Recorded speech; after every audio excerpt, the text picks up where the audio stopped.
Hey guys, last video, crazy. Gonna be covering all the work that I've done for the semester. We started off with a Fable story, the mind maps. I did the Time Machine, Dracula, and Frankenstein.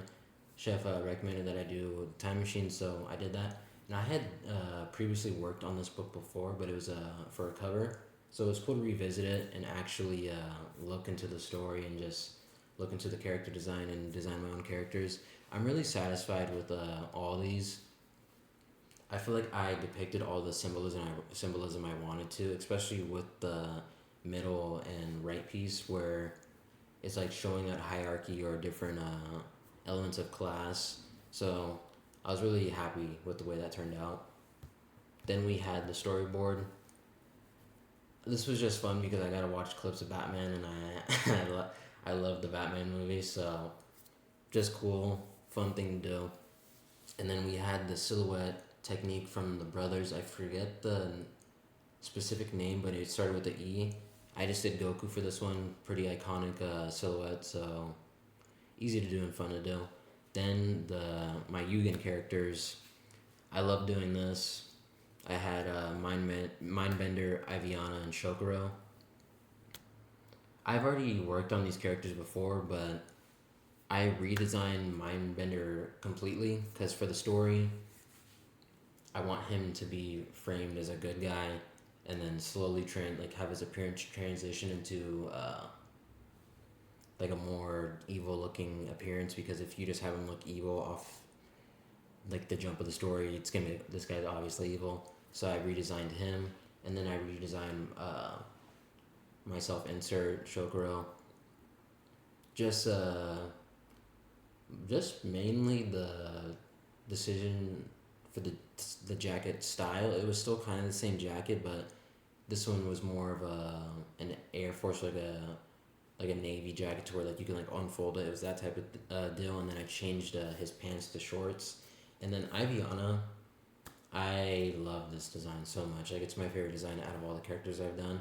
This one didn't change at all. This one, it's perfect for me. It's gonna stay the same. I have no no plans of changing it whatsoever. So had a lot of fun revisiting that. Then I did Alex Ross, my favorite artist. For the most part, I knew pretty like surface level stuff about Alex Ross. I didn't really get too deep into his process or anything like that. I just saw his art, loved it. I was like, this is my guy. So it was cool to get like a deeper analysis of like him as an artist and like what his process is and how he works through burnout, that type of thing. So really informative. Then I had my room, pretty basic, just a bed and a desk and a poster. Pretty basic stuff. Then I had the comic of Yugen of Ibiana and Shokuro interacting, and then Shokuro interacting with Zerk, another one of my protagonists. Again, pretty fun. I did lighten it up a little bit. There, I have to. I definitely have to use like a grayish black or like a bluish black because on my screen the black that I use looks perfectly fine. It's not dark at all, and then I turn it in and it's like a different. It's a new piece. So I'm just gonna do that instead because that was like a continuous trend with like a few of my pieces. So gonna address that. Easy fix, but still had a lot of fun with this. Then again, Yugen stuff. This was a Mindbender, the antagonist of the story, and like I said, he starts off with like a nice appearance, like a what would you say, the wolf in like sheep's clothing, to where he looks nice, looks like a nice dude. Obviously, his face is messed up, but he wears the mask to cover it up. But for the story, his skin tone changes because he's like injecting himself with superpowers that are stolen from whoever. So it's like decaying his body, still keeping him strong. He's still like in like up like a really good shape, but it's just deteriorating like his actual physical form. So that was fun to do. And then I had Riker, another protagonist. The protagonists are Iviana, Shokuro, Riker, and Zerk. This was Riker. Another cool thing to do, I got to redesign him.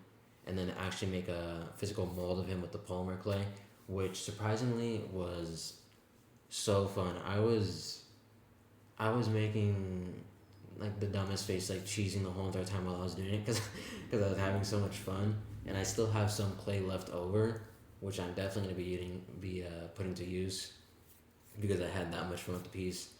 And this was the final piece with Photoshop on top of the face, because the face turned a little wonky. Not too bad, but I just wanted to uh, see it as if it was like perfectly done. But yeah, polymer clay is definitely something I'm going to be using in the future. And as far as problems in this class, it was really just darkness. That was a constant theme. And I got to get more efficient with my timing with the way that I produce art.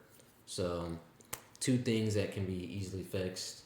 And overall, I had a lot of fun and was really insightful and educational and helped me become a better artist overall. So thank you guys. Thank you, Chef. Greatly appreciate it. Thank you.